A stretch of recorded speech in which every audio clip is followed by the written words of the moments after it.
Hello, my people. Welcome back to another show, another stream, another video, and welcome to my match reaction for the Arsenal versus Manchester City game. This was long awaited. I listen. There's a lot to talk about. We're gonna dissect this game. I was originally gonna do this stream alone, but it so happens that one of my fellow Arsenal comrades is available and was able to come onto this stream with me. And listen, we're gassed to get into this because there is so much to talk about. This is going to be a long stream. For the people that are watching now, for the people that are watching on a replay, make sure you're subscribing to the channel. Make sure you're smashing a like on the video so we can get this out to more people. And let's get into this, man. Firstly, let me invite my guest on to the channel, onto the show, Mr. Matt. How you doing, my broski? Man, good, real good. You know what I'm saying? Good weekend and that, Yeah. you know. So, yeah, good to be here doing this, man. Thanks for having me on. Oh, good. Your chest pumped out, bro. You know what I mean? You came in with a certain swagger, bro. That's This it, man, man. this man was feeling the vibes. I like feeling the Bro, Manchester blue vibes. we're wearing black for the City funeral. Get me? Yeah, Yeah, that one's there. Trust me. 100%, bro. 100%. But listen, getting into the game, and obviously there are going to be some talking points that we're gonna talk about in this game. But let's just firstly speak about what were your thoughts overall on the game anyway. Obviously the win and how it felt obviously was massive for us, to be honest. But what were your thoughts, bro, on the win? You know what? I feel like the first 20, 30 minutes is a bit of a concern. Like we conceded a couple of chances, looked a bit nervy. We saw Raya as well was man, when he flapped at that corner, I thought, please, not one of them games. But as it went on, I kind of thought, look, we looked solid. Like defensively, we looked all right. Saliba and Gabriel handled Haaland. I'm sure we'll get into that further. And yeah, as it went on, I thought we'll get a goal somehow. Like, you know, Emirates nowadays, when it's 0-0, you feel like something's coming. There's one more chance. Listen, that winner, deflection, whatever, it was just nice. And the limbs in that stand, man, crazy. And listen, good win for us. And listen, some City fans, Hamza and them, man, they're on our case. You know, the thing is, though, because they were chatting the most, we didn't turn around and say we were going to mash them up, whatever. You know what I mean? They had all that confidence. Now suddenly it's, oh, you know, it's a lucky deflection, bro. We won the game. We won the game. So exactly. let's enjoy that. Nah, listen, I completely agree with you. And you know what? Yeah, I think the first talking point which we can go to actually, because mine's very similar. I think that we, in the first half, I think. Actually, you know what? Let's just get into the first talking point because I got points as you saw backstage, bro. I showed you my notepad, bro. I'm like a football analyst, bro. I'm just sitting here. You can blame Judge Mo for that because Judge Mo, whenever this guy, since he showed me that he takes notes, I just sit there now with a notepad. And literally, it's full. It's just random points. Boy. Just points and points on the Arsenal game and just any Arsenal games. But I think the first point we need to go to is David Raya because you could see he was carrying that mistake that he made against Lens, and you could see he carried that into the game. He wasn't thinking straight. He was continuously playing out the back, which turns out was originally the game plan anyway. But even when he was at his like scariest in regards to he was just the most fearful and just looked so scared, he still managed to get out of that scot-free without giving up a goal, without conceding, luckily. But they still managed, for me, which was important, was even though he was not looking too confident on the ball, they still done the same thing over and over again. Do you know what I mean? Yeah. But I feel like that was very important for me because when your goalkeeper is obviously not as confident as you want him to be in a game, and let's face it, since Raya's come in, he's been very confident. Like he hasn't put a foot wrong. he's just done what you expect from a top goalkeeper, just Yeah. coming out for corners, passing the ball very well, even in the game. I feel like Yeah, it very good. lasted for I think it lasted for like 25 minutes. Mm, 25 mm, minutes where he was looking shaky. And then mm, after that 25 minutes, I feel like he got his head straight. He was catching the ball again. He was mm. calm, composed when he was passed the ball back. And for me, that's key because Yeah, yeah. that shows that even though he starts a game bad, he's not necessarily gonna come out and he's not gonna come out and do that again and again and again. Mm. He's not gonna let that ruin his game overall. Do you know Yeah, what I yeah, mean? yeah. Yeah. What were your thoughts on him, bro? Because it's very important for me, man, that we speak on this. Because Yeah, no, same thing. I feel like he was a bit nervy. And a lot of people saying, oh, you know what, get him, put Ramsdale back in. But I saw the stats, clean sheets. Listen, look how many clean sheets he's had already. He's save success as well, save rate high. You know, he's been a decent goalkeeper. I think the only difference is he's shorter than Ramsdale. So sometimes you look in goal, you think, not too sure about it. But he's kicking phenomenal. As you said, as it went on, I don't know if you saw towards the end, when City were trying to push up, he was smashing it so far, but accurate as well. Not just kicking out there to anyone, kicking it right to the wingers. He was really on job. And listen, I think he's been quality, will continue to be quality. And I think as the season goes on, he'll show why Arteta's had the faith in him. not 100%. And to be honest, for me, bro, I feel like when we look at the game overall, and we just look at how we started.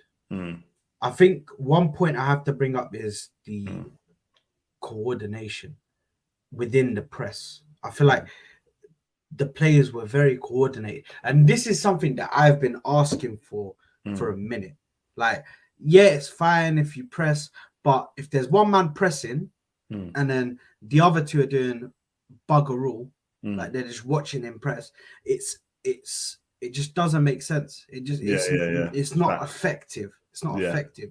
So the fact that we were in there and we were doing a coordinated press between a 3-man pressing the one player, and it was either 3-man or 2-man that were pressing one player. So at all times, which was such a difference because normally Erdegaard is the one pressing. Yeah. If Erdegaard's not the one pressing, then it's Gabriel Jesus is pressing by himself, or it's Martinelli that's pressing by himself, and Ketia not a lot of times presses, but he does try to at times. But a lot of the time he's trying to cut the passing lane. Yeah. But the fact that they pressed, I think, put a different type of pressure on City. Because a few times they were able to pass around, but then eventually that press started to get a bit too.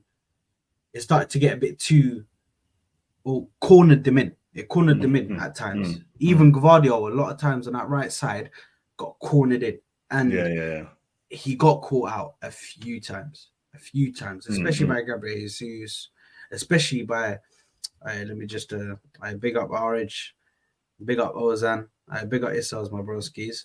But especially a few times where you see when it comes to the press, I feel like that's very important because that's what City. I feel like that's what made City very good at the top level is off the ball work, their pressing, their ability to read passes, interceptions. You know, they literally make a team suffocate. They suffocate that team. Yeah. So for me, that is so important, and I felt like that was literally something that could have won us the game. Even when in the first half we looked not really to the paces at times, but also at times we looked very good when we were doing the coordinated press. Do you know what I mean? But yeah. So I think this is a sore point, which I do because I'm gonna bring up good things, Yeah. but I'm also gonna bring up bad things that happen. Oh God. Yeah. So I feel like we need to speak about Trossard. In those in those positions where he looks like he disappears. He looks like Mm. he's not. What were your thoughts on Trossard? Give me your thoughts on Trossard's Do you know what? performance, bro. Trossard is a quality player, man. I feel you listen, regardless, we paid 20 whatever mil for him. You know, there wasn't a lot of pressure on him. He's done a good job. I feel like he's one of them players where, you know, when he's fully fit and firing, you've got an amazing player. But he had a knock, and we don't know at what point he got that knock because obviously he come off for Martinelli. So I kind of don't want to say, oh, he should have done this and should have done that. But we'll see better games from him. But to be fair, he's not the only one. Odegaard had an off game as well. Odegaard's kind of, you know, sometimes wanting to take the game by the scruff of the neck. He hasn't done that yet. So it's just one of them things, man. The main thing is the result. And we can kind of like forget about that and say, you know what, hopefully next game he improves. But we don't know the type of knock that he had and how that impacted him. But listen, still a big fan of Trossard. I just feel that with Martinelli back, Martinelli just has to be the guy that's starting because that pace that he gives us, phenomenal. Yeah, no, you know what, 100%. 100%. But the only thing is because I feel like I want to put a comparison out because I feel like on that left side, when Trossard was playing there compared to when Martinelli was playing there, massive difference. I feel like when Martinelli's playing on that left side, he's more direct. He's causes trouble for the left back. Yeah. But when it comes to Trossard coming or playing in that position, I feel like he's more better centrally because you could even see whenever Trossard came centrally or came in centrally, he looked better. Yeah. He looked like he was ready to receive the ball, he was ready to go in, pass the ball out, have a shot.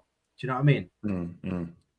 This guy, he's literally just this guy's sole purpose is just to troll people. You know when people have too much time on their hands, and their sole purpose is just to troll people. Yeah. But at least he said he's gonna spare us. That's the main thing, right? Yeah. Now big up yourself, RH, bro. Big up yourself. Big up yourself, man. But yeah. Listen, you know, when he's in that position and he's better centrally, I feel like maybe Martinelli was there to save us, bro. Yeah. Because when he came on, I felt like he transformed the game. 100%. I felt like because as soon as he came on, his first proper thing that he done in the game was do a little trick against Walker and then cross the ball in, automatically making a difference, causing trouble, making the defenders have something to think about. Yes, you know what I mean? Definitely. But the next point's gonna piss me off because I to this day and to this time right now, I still have no idea how Kovacic was still playing. How was Kovacic able to play for that long in that game? I don't understand. I mean, the refereeing is so poor in this country, and the fact that every single weekend, we're having to speak about it and over and over again. Is it every single game, bro? You could probably say like 2 or 3 games. From the weekend where had a bad call in them, and even for like the smaller games, they don't even like really get that much, exposure when because there was a game against Brentford. I think Brentford and Wolves played where they didn't even get that much exposure on something. I think it was a penalty call which didn't get given to them. Do you know what I mean? So for me, it's just criminal. It's criminal what's going on with these referees. What's your thoughts, man? No, I'm the same. How he didn't get sent off, I never know. And I always feel like with players, I never get you've just got a yellow, and those are the type of tackles you're doing, and everyone saw it. Like you just knew. But then I was watching or listened to was it Howard Webb yesterday talking, and Michael Oliver was talking about something to do with the flow of the game, and I'm like, bro, the yellow's a yellow. it was a yellow, second yellow, send him off. You know what I'm saying? So at the end of the day, I feel like there's some of these referees to fix up. I'm not gonna say they side with Man City or whatever, but it seems like they get the rubber, the green on a lot of decisions. And we would have been vexed. Luckily, we won the game because we would have been talking about that decision for a long time. But listen, I hate talking about referees anyway because I like to talk about good football. But it's so frustrating that we're even talking about this after a game where we've won. And something surely has to be done. I've got an idea on what they should do with the referees, but I'll mention mention that at another point. But I think it's a trial that somebody should try out. No, 100%, 100%. And I think if we're going back to the game, we can speak about Jesus on that right side, because I feel like that was something different. I've been calling for it because I feel like he's played for Man City there. And funnily enough, we played him against Man City for the first time in that position on the right side as a right winger. So what were your thoughts on his performance? Because I got a few things to say as well about his performance. Do you know what? I think Just with Jesus, Jesus is quite good. He's always hard working. Doesn't matter what position you put him in. And I think having him does help in terms of harrying the defenders, rushing them to make a pass and stuff like that, because you let City get into their rhythm, they're a very difficult team to stop.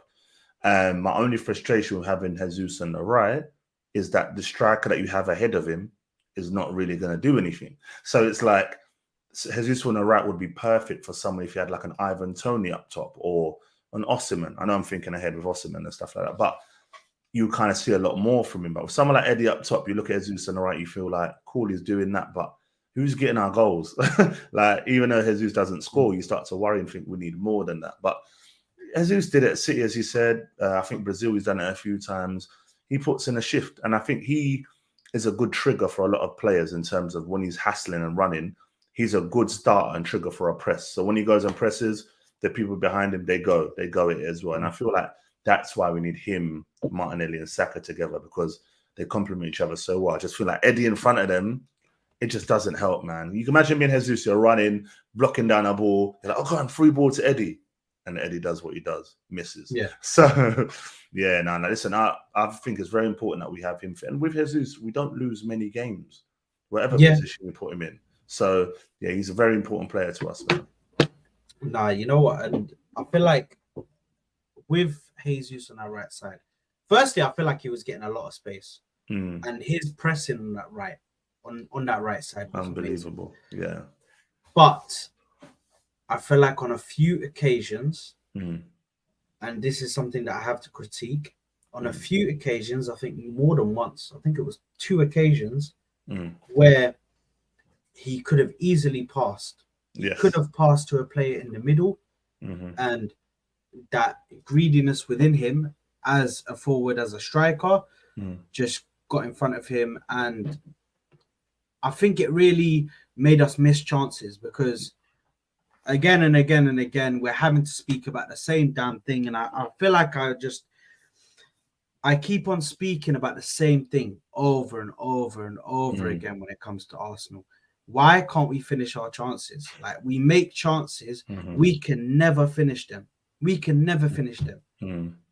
And I get sick and tired, to be honest. I get sick and tired of speaking about it, because it happens over and over again. It's the same exact thing.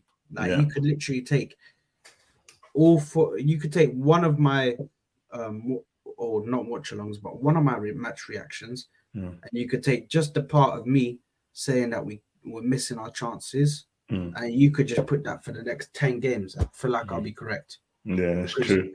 We just make too many chances, and we just falter too many chances. Like, too many of them are missed. It's not good enough from us. Like, although we've won this game, like, yeah, it's great. But at the end of the day, I'm still going to keep a level head and say, right, we are winning games. Yes, that's great that we're winning games. We're unbeaten in the Premier League. Fair enough. But let's not sit here and bullshit ourselves like as if we're not missing chances. And when realistically in games, we could be out. Gone, done. You know what I mean? We could be gone. Easy win. Mm. but we keep on missing these chances, and it's just very poor from an Mm. Arsenal point of view.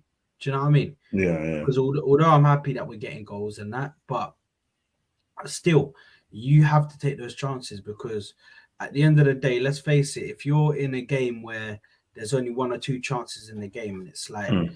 even in one of these games, like Mm. where we only have two shots on target, like you have to make those shots count. You Yeah, need to make definitely. those shots count.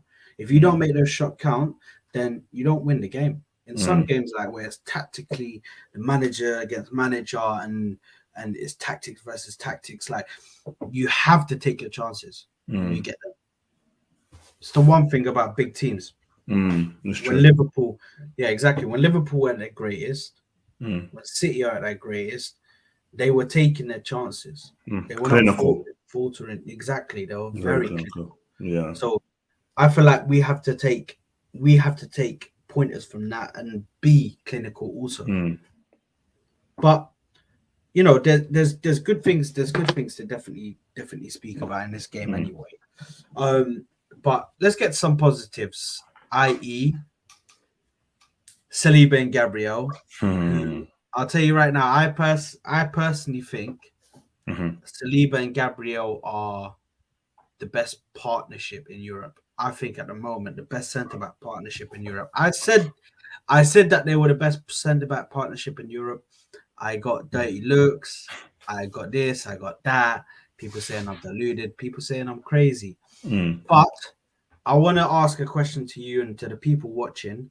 Do you think that they are contenders to be the best partnership in Europe at this moment in time? Mm.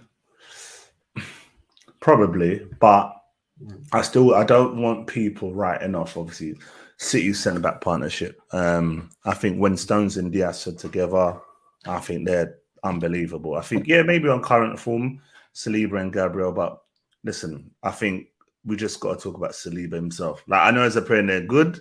I just think Saliba, they both complement each other well. I think I mentioned it before. You look at Gabriel. Gabriel's more the rough and tumble one. You know what I mean? Saliba's Mm. more the like Rio Ferdinand, like gets the ball Slick. like yeah, That's you know what I mean? Bro, that's exactly who I compare them to. They Yeah. are the modern day Rio Ferdinand Hmm. and Nemanja Vidic. Hmm. Hmm. Like that is that guys, that's another question for you guys that are watching on the replay. And firstly, if you're watching on the replay, we're 23 minutes in. If you're watching on the replay, if you're watching currently, please make sure to like the video, make sure to subscribe to the channel. We got plenty more content coming out this week and over this international break. I'm not leaving you without content because I know you're bored as hell and you need some content to watch while this international break is on until we get back to the football. But Hmm. that's another thing there with the fans that are watching on the replay. Do you think this is the closest we've come to uh a similar partnership of the Rio Ferdinand and Nemanja Vidic? Because I feel like they literally mirror what they were. Maybe not to that level yet, where they were in their prime, but they're very similar in the way that they play. The Hmm. way that they play, obviously, you like you said, you have Gabriel, who necessarily is not the best on the ball. He's more the aggressor. He's normally the aggressive type. Hmm. This guy, he's actually jokes. Man said, when are you going to admit that you'd love Qatari owners? And Oh listen, God. if Qatari owners came to me right now, I'd have it. I'd have it. I'd have it. But um, Shah, we'll get to that. I'll get to that in a second. That's definitely a talking point which I do need to get to. But I feel like when it comes to Gabriel and Saliba, obviously, like I was saying, Gabriel is there as listen. He is the rough type. He's there to be the aggressor. He's there to get the ball. He's there to do the dirty work when the Mm. dirty work needs to be done. Yeah, And then definitely. Saliba comes out. Saliba's the slick one. He's good on the ball.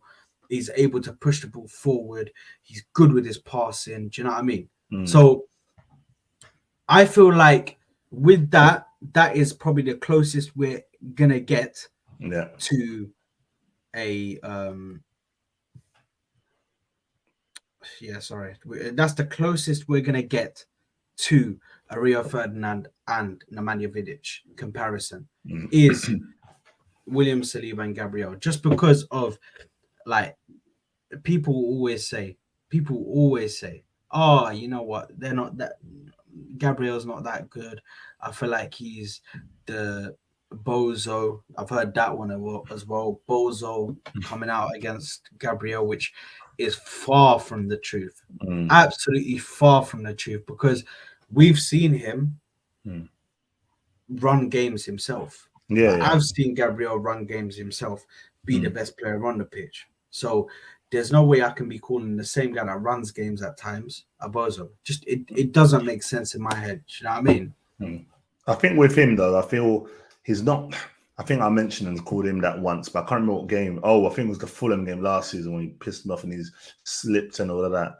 But I think he's more likely to make that mistake than Saliba. I think that's what it is. I think Saliba's like the more complete defender, but they're still young. Imagine this is a back two where we could have them for the next 4 or 5 years, and we don't have to be like other teams where we're talking about rotating our two centre backs. So I think in that position we're quite fortunate. And listen, we've come from the eras of Koscielny, Mertesacker, Socrates, Mustafi. So we really have to look at this back two and think, we're here now, like we're in a good place. So yeah, I think we're solid with them. I still feel like maybe at left back we might have to do a little something. Not now, in the future, but the back two, I think them two can grow into something special. Still a long way from being Vidic and Ferdinand, but good start for them.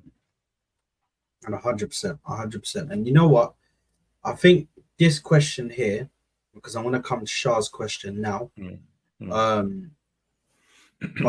Nketiah in this game, the thing is, with Nketiah, I feel like Nketiah gets into good positions, but his ability on the ball lets him down. I feel like he gets into positions that you'd expect Gabriel Jesus to get into. And Gabriel Jesus, technically on the ball, is very good. Yeah, but definitely. Where Nketiah falls short is that he's not very good technically on the ball. Yeah. So when he gets into these positions, the only thing he can do, like, listen, he's got great hold-up play. His hold-up play is amazing. He can hold off a lot of defenders. But when you need to hold up the ball and when you need to play with your feet, two different moments. And then there's moments for that and there's moments for this. And for me, I feel like he can only do one. He can only do one. Like, obviously, Shah's just coming out here with the straight up one. Like, it just says Eddie sucks, bro. He's just a try hard that works hard, but it's still crap. The thing is, he can work hard, but also there has to be a sense of, are we playing him in the right system? Can he be utilized in a different system? Do you know what I mean? Because even in that system, if I just give you an example, even in the system where we played Thomas Partey as a right back, in that system with Fabio Vieira there on that left eight, I feel like Nketiah was at his best at that point. Yeah, he strived off that formation where he was being used in that position, which it eradicated the wingers. The wingers didn't even score goals anymore, but it was better for a striker because a striker was getting all the shots in. It would most probably be better to play a Trossard in that formation or a Reece Nelson on that right side. Someone that can cross the ball well and get it into the middle for the striker to get headers, shots on goal. But obviously, if we get onto Shah's question, which he did ask, he said, Ivan Toney to Arsenal seems to be getting a lot closer and more talks. Your thoughts? Now, obviously, I'll go to you first before I give my thoughts because Ivan Toney is. Let's get your thoughts first in it, and then I'll give you my thoughts. You know what? It's funny because Ivan Toney, I kind of used to watch him from when he was at Peterborough, and a lot of people don't remember he was actually at Newcastle as well years ago. And he looked decent striker then. With Brentford, what I like, he brings arrogance. And as I said with Arsenal, we need players that have a bit more of that. I don't want to be a nice side all the time. Sometimes I want to go to them away grounds, and I want, that, like, when you did that thing about, oh, nice kick around the boys in the pot. Like, I want that. I want a player that when you've banged, I want you to be like messaging opponents and other team, yeah, cheers for that. That was light work. No, but it's true, because I don't want nice all the time. And I watch him, and it's like, Right. I'm sorry. It's just Okay. I'm sorry. It's just the reason why I was laughing is because I just saw Shah's latest comment, bro. I mean, that's why I said Nketiah has the mentality of Zlatan, but the skill of Dini. You know how crazy that is. But you know Bro. what? Let's respect Dino, because Dini, like, Yeah, he was decent, bro. He had a good season. Yeah. Remember, he was on the brink of England. Tottenham wanted him as well, so he's not that bad. But no, but like I said about Tony, I feel like you watch him. Like, for those that doubt him, go and watch the Liverpool performance last season. Like, when he played against Liverpool at Anfield last season, bossed it.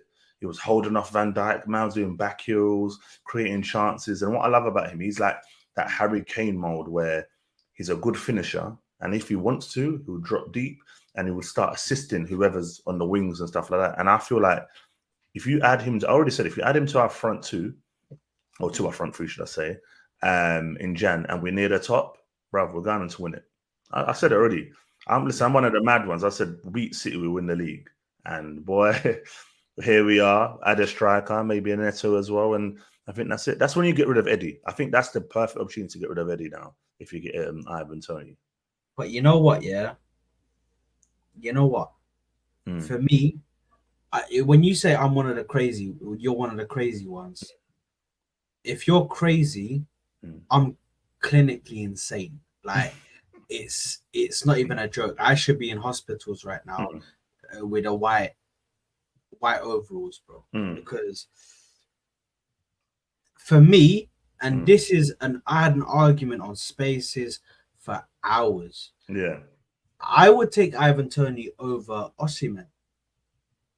I'd take him even over Osimhen.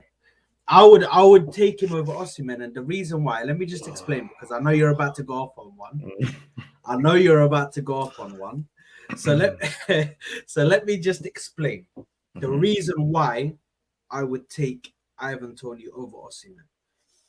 Firstly, the reason for it is his familiarity with the league, the defenders, and his ability to read the defenders. He already knows what they're going to do because he's played against these defenders now for 2 years.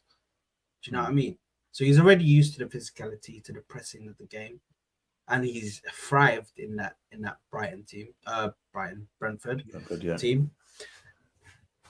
And even coming up to the Premier League, it looked like it wasn't even that much of a challenge. It didn't need that much of an adjustment. When strikers come in from the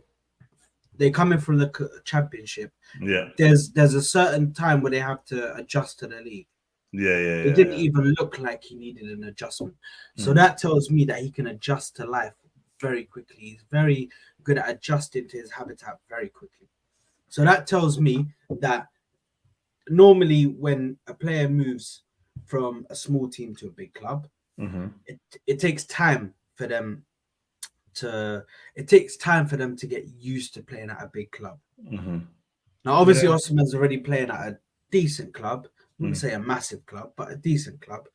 But for Toney to come into Arsenal, it's going to take some getting used to. But for him, I feel like that time is reduced. He then becomes a player that can come into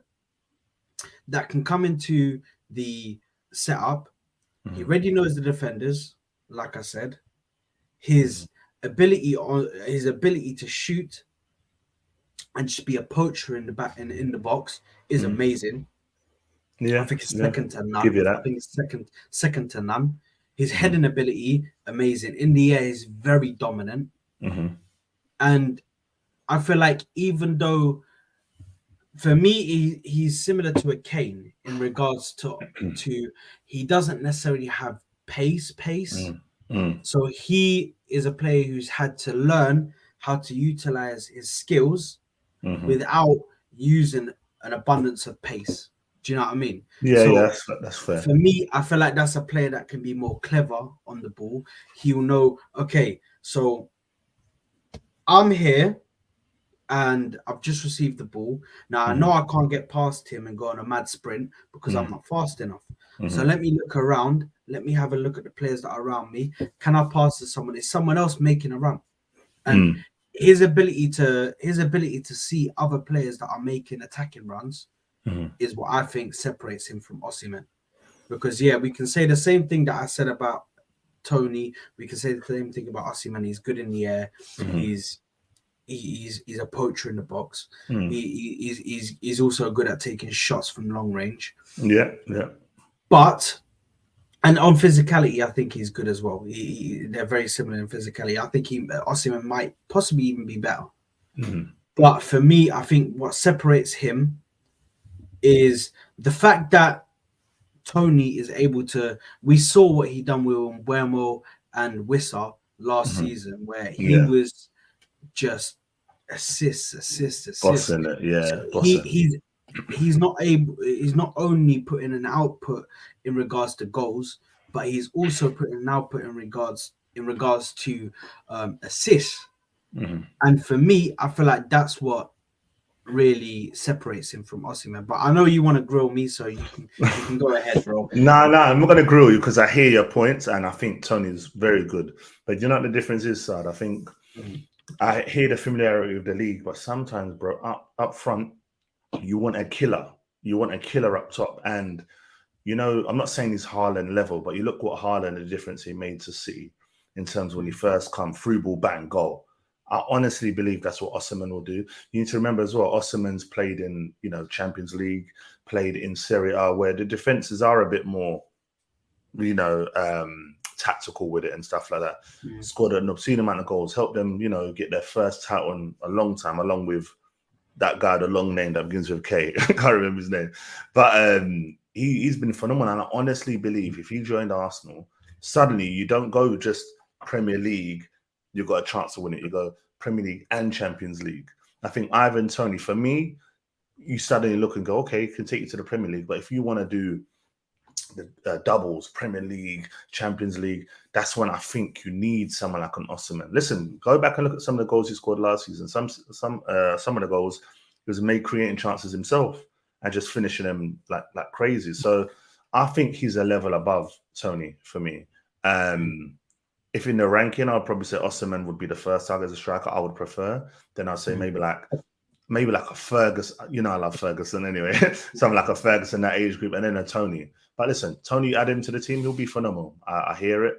But no, Osimhen's just classy with it, man. Like even I know you said about heading ability.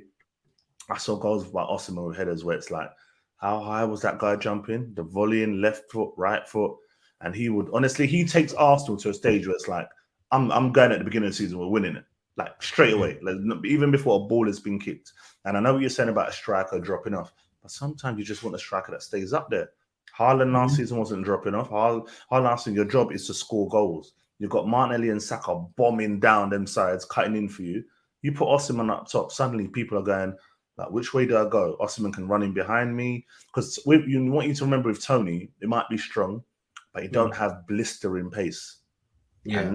And that's, you know, in this league, sometimes you need a bit of pace to get away from the striker. You know what I mean? I feel like he's got, people might go mad, might have similar pace to someone like an Eddie Nketiah. You know what I mean? Where they're strong with it, you know, strong run, but not as quick. So for me, has to be Osimhen. Has to be. No, fair enough. Listen, guys in the chat at the moment, I know Shah, Ozan, Raka Monkey, I know they're all here. So you guys, let me know who you would take. Would you take Ivan Toney or would you take Osimhen if you had the chance? Let me know who you take. And guys in the comments as well that are watching on replay, let me know who you would take. Would you take Ivan Toney or Osimhen in January or in the summer, depending on what you think? Obviously, if we have the money there, who are you taking? But I'm just gonna get through some of these comments because I know they put in. So obviously we done the Ivan Toney one. Morocco Monkey said this game proved how important Rodri is in that City system. Zinchenko wasn't wrong in that interview.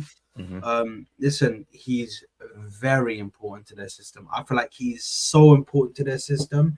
I feel like he actually brings balance into that Yes, team. he does. Yeah. You know what I mean?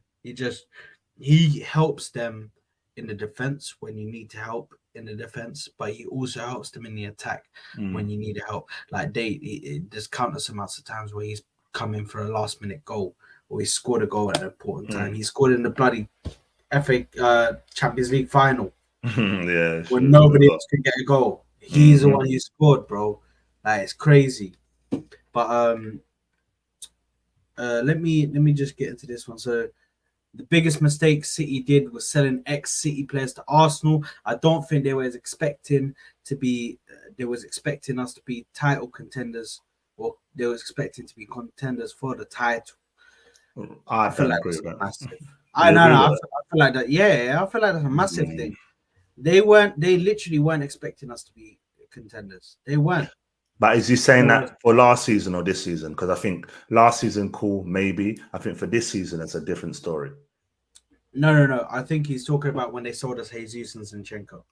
Okay, They didn't. yeah. They didn't. They didn't think we were contenders, hence why they sold it.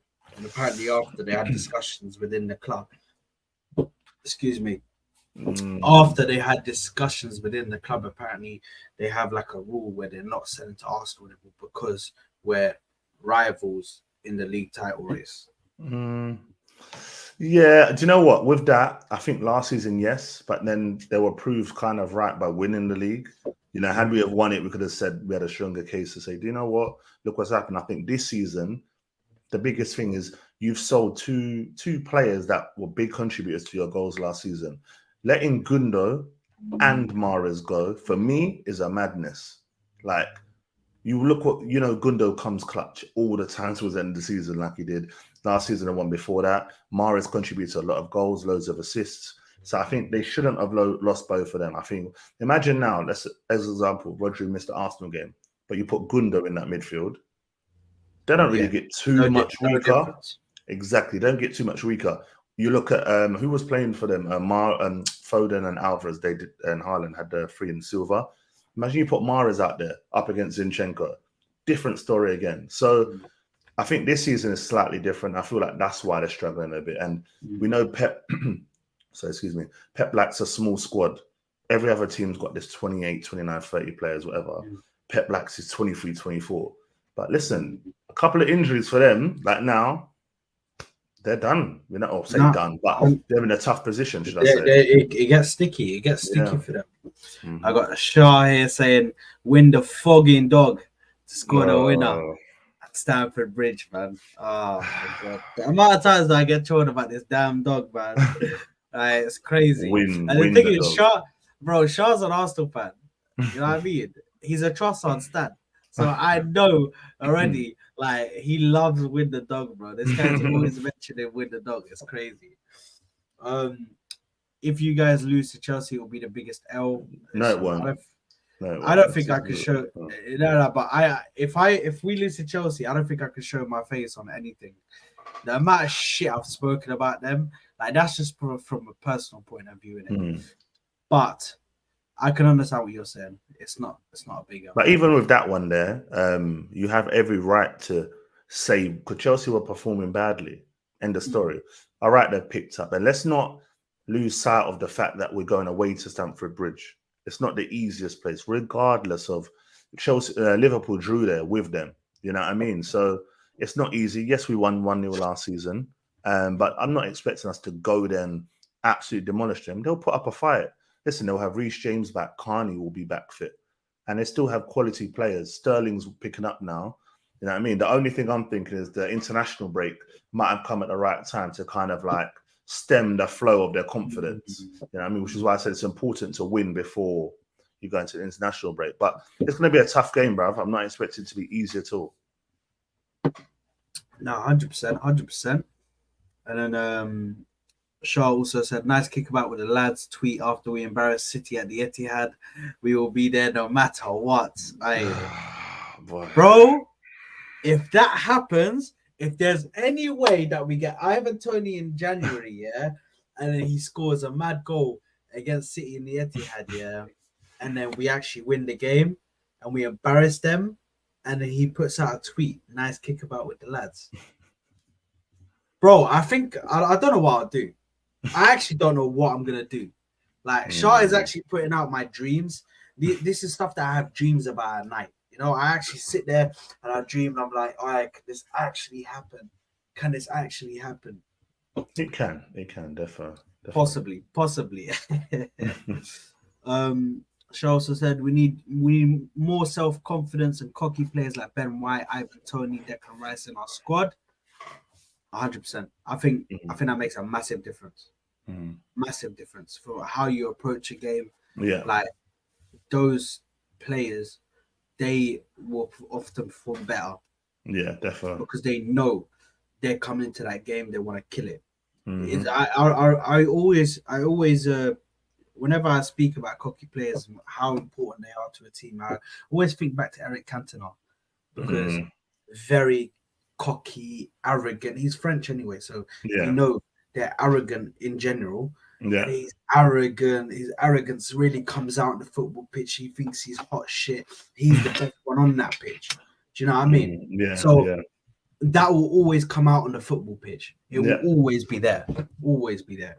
So I definitely feel like having cocky, arrogant players does more good than bad.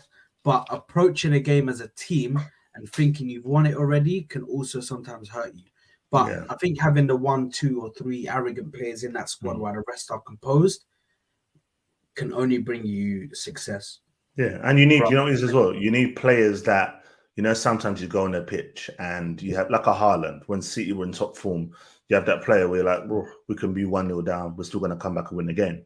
And I think that's the point we're getting to with Arsenal, which is why I kind of want us to score more goals. As you said, I want to see what would tell me if we're ready to win the league is obviously winning games like this, but also when you're playing the likes of a Sheffield United at home, Luton away, Luton at home, are you going to smash them? Or you coming with like the narrow 2-0? Because I don't want to see that this season. Last season, because if you, I'm sure you're like me, where I started to lose belief when I was working at the goal difference, and I was like, bruv, even yeah, if we get yeah, level, our goal difference, blah blah blah blah blah. No, like this season, let's pummel teams. Like for us, we get to like 3 and we take foot off the gas, bro. I want a Newcastle 8 team. That's what I want. I want 8-0, 7-0, 6-0. You know that point where I want to be in January and our goal difference is like plus 50 and everyone's going, what? Yeah, exactly. it's an That's extra point. You know what I mean? bro. The thing is, yeah, I'm just looking at the table now. Yeah, Mm. the goal difference, even till now, Newcastle and Manchester City are the leaders in goal difference in the See, league. yeah, So yeah. if we're beating City, why are City still like that's the most important thing? Why City are still Mm. again the ones who have the best goal difference Hmm. because they score the goals. Yes, right. They make sure even if they come to the end of the season, they're matching points with Hmm. you. They don't give a shit because they're Yeah. still going to win that goal difference because they made sure to score those goals when they knew Hmm. there was a team there for the taking. They Yeah. pummeled them into the ground. So, Hmm. bro, I completely agree with you there, man. Yeah, exactly. Um, and Shah actually came back to the while we are having a discussion about Osimhen. Mm. He said, "Sad, I agree. I can't really see Osimhen hitting the ground running in a new country with new players. Whereas Tony has been in England his whole career and he has got better and scored more each time." Listen, I Bro, agree. Haaland come from the German league and people laughed at him after Community Shield and he banged goals. Like, do you know what it is? When a quality player hits this league, yeah, and if you've got that quality up top, you're banging goals. It's like Vlahovic. If Vlahovic come to the Prem, he's smoking goals, smacking them in, 100%. But Sometimes I that's think you're gone. no, Matt. This is where we're gonna disagree, though. This is where Ah, we're gonna disagree because same way you can say that, yeah, but mm, you use the argument with Haaland. I feel mm, like Haaland is built for the Premier League. Do you know what I'm saying? He's a player who's built for it. He's physically dominant, he's quick, and he's a mad power shot on him, bro. Like when he mm, shoots, mm. sometimes it nearly breaks the net. So I feel like just overall, he's made for the Premier League, bro, and he's a robot. So I don't think we can really compare him to other Alright. Willian strikers. All I'm gonna say, give it a season. If we do get Tony, people gonna start looking at us and going, man, we should. I'm telling you, bro, this guy, he's different. I know what you're thinking because I'm like you. I like players within the league because there's less adapting time and this and that and blah blah blah blah blah. But I know, trust me, Osimhen. Listen, the same way I back Saliba, and I'm here smiling, looking at people going, I told you, man, years ago. But listen, same as Osimhen. I'm just saying. Don't mind me. No, fair enough. And then the next one, this is interesting. He said, when do you think the Tottenham bubble will burst? I'm gonna let you answer this one first. I think with them, I think we have to give them credit first of all. They're not getting enough credit for how well they're doing at the moment. They are one Maddison injury away, one Maddison or Son injury away from struggling. That's it. Because Richarlison's not banging goals. Maddison, I can't remember who comes in for him when they normally sub him off. Spurs fans will tell me better. But Maddison always gets that one injury in the season. He's not going through the whole season fit. Like, he just doesn't do it. So I think come December time, we'll see them going to third and fourth. But listen, they've got no Europe. So that might have a good say on them, you know what I mean? With them, sorry. So we'll see. You know what? I don't even think it's the Son injury or the Maddison injury. I think if they get an injury to now, obviously we don't wish injury on any players, anything like that. Yeah, just need to put that out there just in case people think you're out here wishing injury. I've got like some little doll that I'm just freaking poking, freaking pins into it. But what I will say is that when you look at, for me, it's not even a Maddison injury or a Son injury. For me, I feel like they're one Basuma injury away from losing it all. Because yes, Maddison is great and he dictates where the ball goes, but I feel like Basuma controls the game.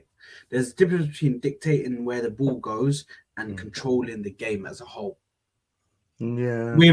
With Basuma, he controls the game a lot during these games that I've seen him play. He's the one who controls it.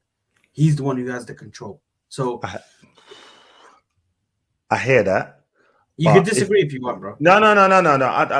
I'm looking back at the games this season. I'm thinking Basuma, yes, I agree with that. But I just look at the games here. Look at majority of games, Maddison's assisted or he scored. You look at the Arsenal game, 2 assists, Maddison again. So you take him out, they're not doing what they're doing. Look at last season. We spoke about Harry Kane going and we thought they'd really struggle. But them having a 10 in Maddison has changed a lot. It's allowed them to play a style where they find Maddison in the 10, bang, it's a through ball. Basuma's good, but Basuma's not going to give you that through ball or that assist. Brings you energy and strength in midfield, 100%. But I just think you take Maddison out and put someone else in, you're not getting the same impact. I think you take Basuma out and you put, even if you took Basuma out and put in Bentancur there or Sarr, whoever it might be, they're still doing a right job. I just don't think anyone else can do what Maddison does in that position. And I think without him, they'll struggle. And don't forget, they're going to lose Son in Jan to the Asian Cup. So again, that's a big blow for them. So let's see where they are. If they're up there come January, then we've got to respect it. But I think they'll struggle to be up there for sure. And this guy, Shaw's just like out here doing a madness, right? I said, I disagree with Kimpembe. I'd rather Tony. Have you ever gotten that one? Have you ever gotten Presnel Kimpembe? Hell no, got Presnel Kimpembe. That's a good one, though. Man's gonna have me on Google now. Nah. I see it, bro. Kimpembe, I see it, man. You look a little bit like Kimpembe. Where the hell did that come from, bro? Too funny, bro. Hey, Sean's a joker, bro. Don't worry, man. I get French Montana or the fat French Montana every time, bro. I mean, or DJ Khaled, you know, all of them, bro. They're just dropping it all. He said Tony, because he's Premier League proven for instant impact, and he said I'd also believe that with Tony's mentality and work rate, he'd also do it in the Champions League. Which that's the reason why I said it, because I think he'd get into the Champions League and he'd become used to it quickly. Like he's got the ability to just get used to where he's at, get used to the competition around him, who he's coming up against. So I feel like he'd pick up the Champions League. But I think when we're comparing Tony and Osimhen to the Champions League, I feel like Osimhen's already there, bro. He knows what to do in the Champions League. He's played in it. You know what I mean? He got far last season. Last year. So let's let me make it clear to people. By the way, I do rate Tony. I'm just saying I think Osimhen would bring more. But listen, I say to you now, Saad, if we go sign Neto and Tony, I'm gassed.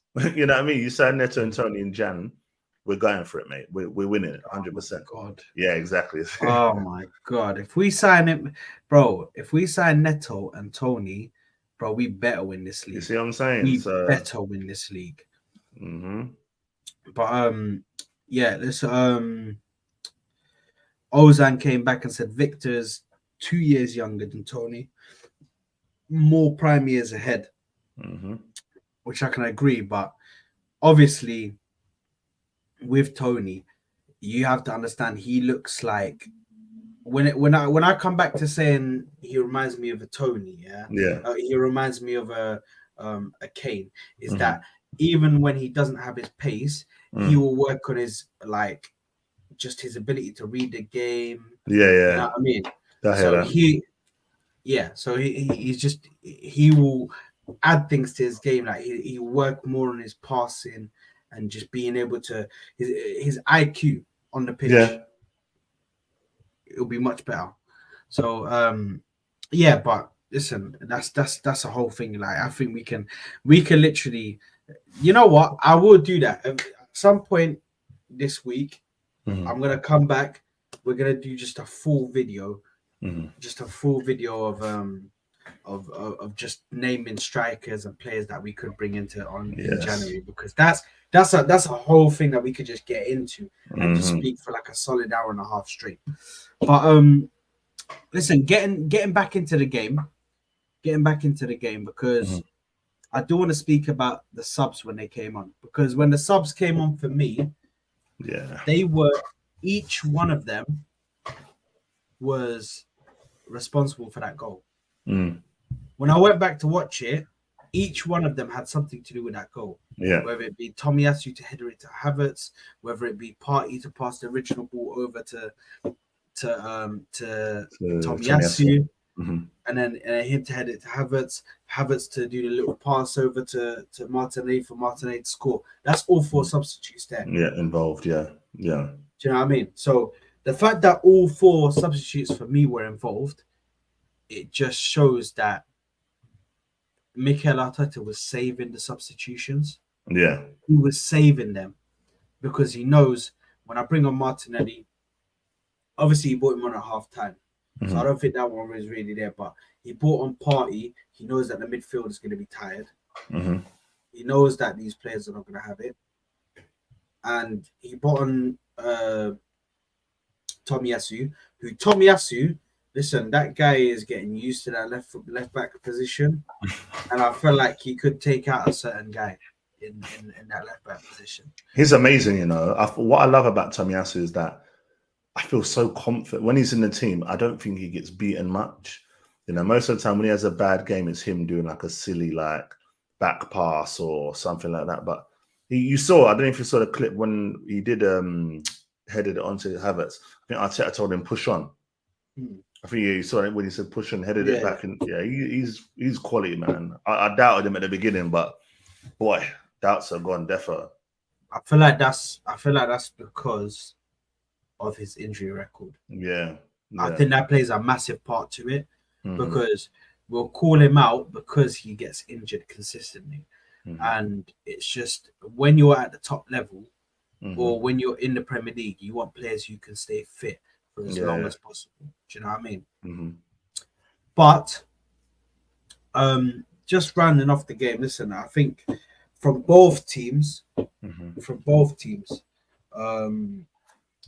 there was definitely, it was a very tactical game, from the pressing, from the way we soaked the pressure that they put onto us,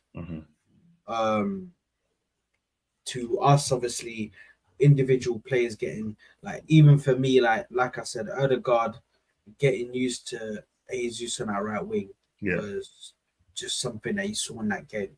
Mm-hmm. Even misplaced passes, stuff like that. But overall, just tactically, the game was there. Like Mm. at parts, obviously we were having battles in the midfield, Mm-hmm. but both teams were utilizing the wings, both of Yes. them.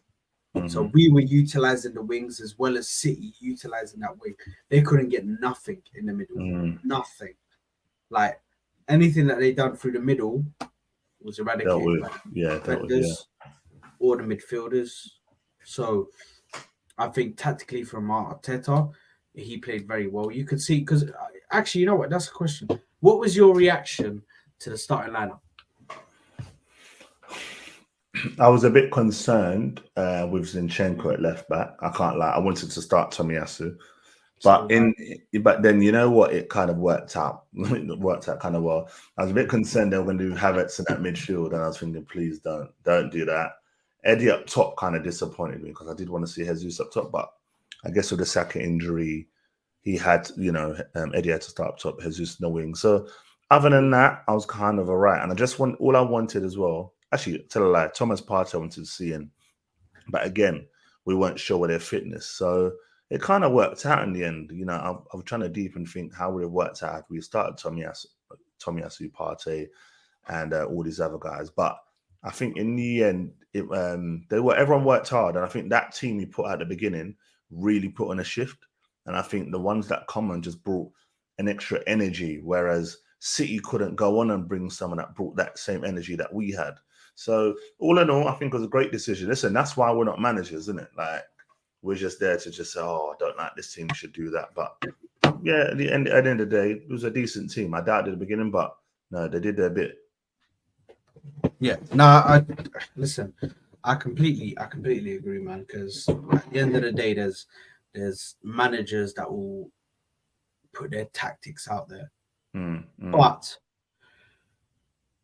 at the end of the day, I'm just happy that we were able to get through this game. I'm happy that we were facts. able to finally get past that mental block that we've had Hmm. for so damn long. Too long, too For long. Yeah. so damn long, man, where we had Mm, this mental block where for some reason mm, they would just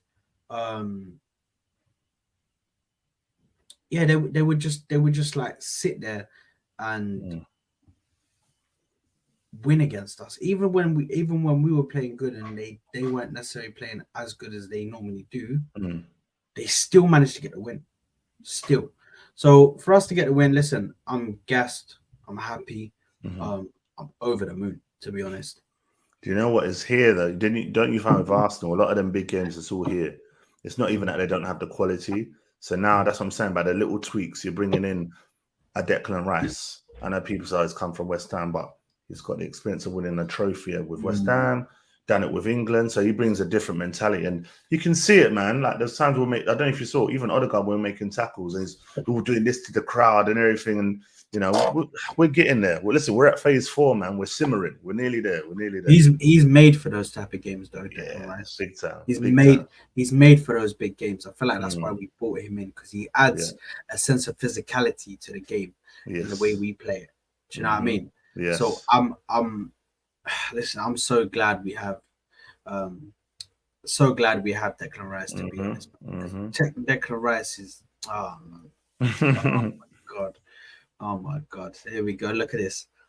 Declan Rice, the body Caicedo, and embarrass him at the bridge.